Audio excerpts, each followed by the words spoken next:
Yeah, it's funky time.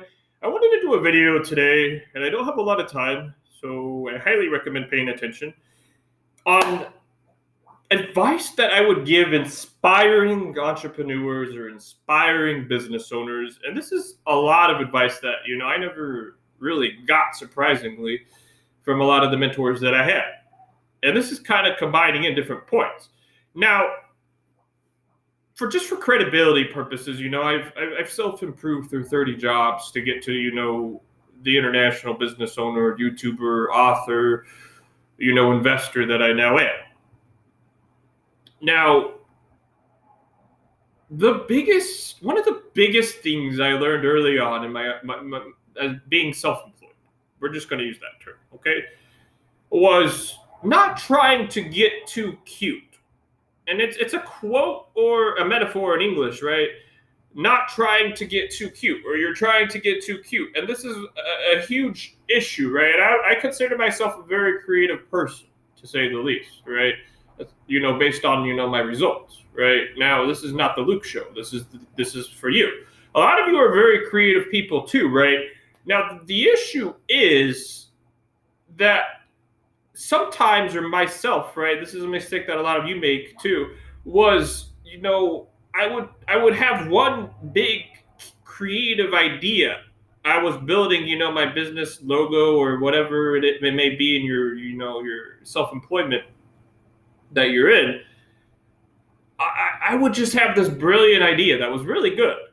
But then when I went to make the logo or do the editing, I would then stop and try to add in a second creative idea on top of the first.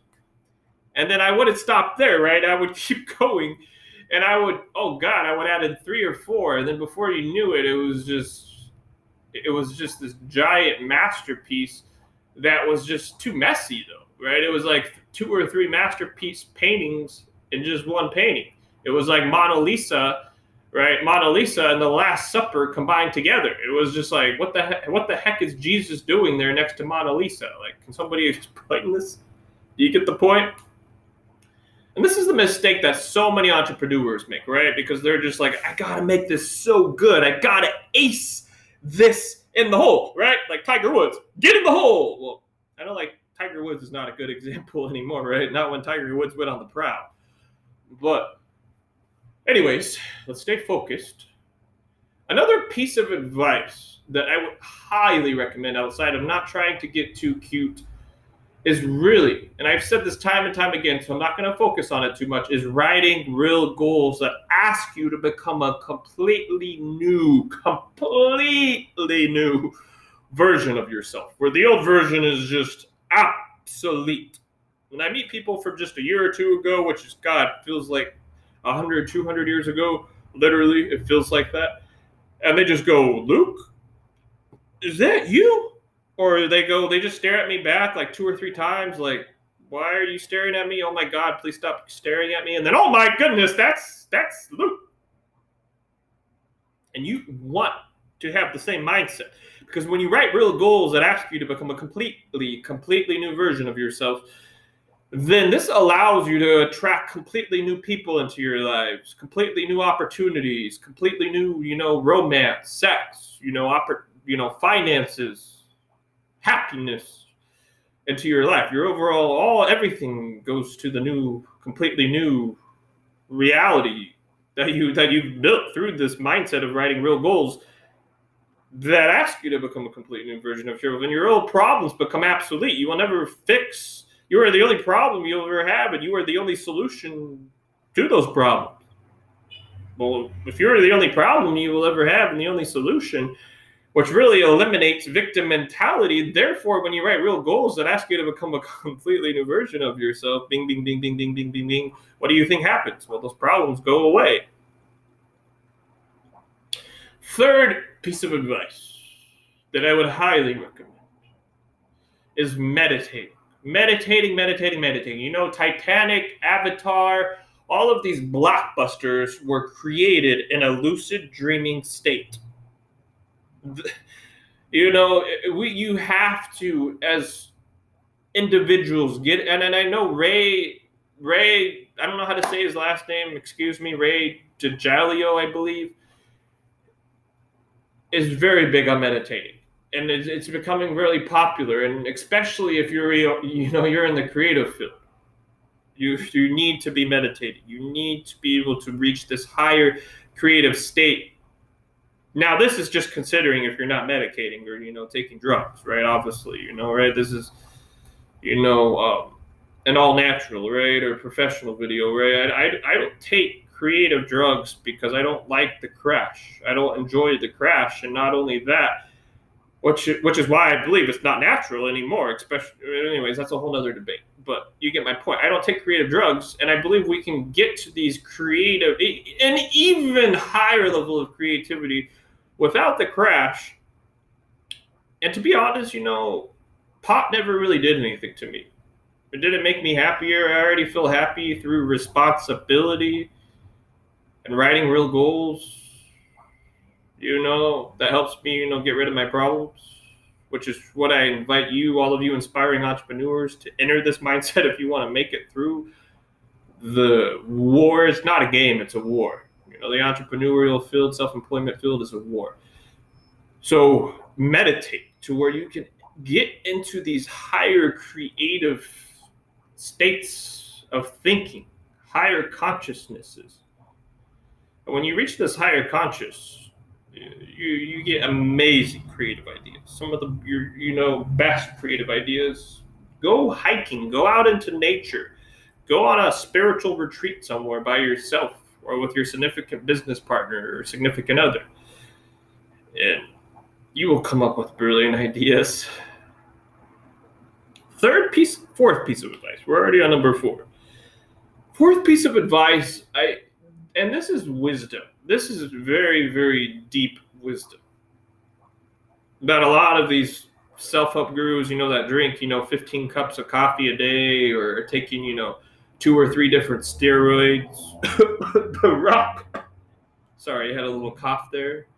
But unless if you're taking 2 or 3 steroids or drinking 15 cups of coffee a day, Gary V, this is a very, very, very wise piece of advice. And both of those names I just mentioned, or, my cough, I really, want somebody to put this video or this part of the video in front of them, because I do genuinely care about all human beings. Is that take care of your health. When you take care of your health, and you have to really think with me for a moment, right? The logic behind this and the wisdom, or logical wisdom. That when you take aside 2 or 3 hours a day, or even an hour or 2, just to meditate or take care of your mental health and, stretch, do some yoga, relax, and allow your body to get some recovery time, these 1 or 2 hours will equate to not so much more overall well-being, to where you will have so much creativity from this, this self-care time that you put aside. You will have so much extra creativity. It's like being in the shower, but, all day through this time that you're taking to take care of yourself. You will have this extra creativity to where you will be so much more efficient and so much, much, much more creative in your planning and your execution, to where those 1 or 2 hours daily will equate to so much, efficiency and, better planning, to where the productivity will be so much greater in the long term, to where if you had just kept working those 1 or 2 hours every single day. A lot of you just connected the dots to why that's wisdom. And it's so important to have balance or harmony in your life. The yin and the yang, the whole Bruce Lee thing, right? The yin and the yang. You have this balance in your life between, not just work, which, if it's your passion, after you discover your true self on the inside, which is my 5th point. Truly understand yourself. Understanding creates the vibration, true vibration of miracles and love. That all of life has been expanding and growing through. History is not just some random ordeal of events. History is a progression towards perfection. And we are so close. We are closer than ever before. We can almost taste it. And all of life has been vibrating and progressing through this vibration of miracles and love. When you discover yourself on the inside, you reconnect to this vibration of miracles and love that all of life vibrates on. And when you understand and love yourself and you reconnect to this miracle vibration or love frequency, you are unstoppable. You are unstoppable, and your intentions are aligned and with this vibration of true love or miracles. And you attract amazing people into your life that will help you out for free. You help them out for free. You have all of these amazing, selfless givers in your life. And trust me, the abundance and the prosperity will go through the roof with this vibration of miracles, of course. So truly understand and love yourself. And this will realign your intentions. This will realign your entire life, your relationships, everything. Your joy that comes from within, that follows. These are the 5 greatest points that I would give any inspiring entrepreneur. And especially the last one. You don't hear in all these snake salesmen, right? You don't hear all these snake salesmen, talk about that last point. The 5th point that I just gave, which is the most powerful point. And a bonus point is subliminals. By far subliminals. Everything starts with your subconscious mind. These are my 5 key points to inspiring entrepreneurs, 5 secrets, you can call them, but they're not secrets anymore. I love all of you. I have no secrets, so boom.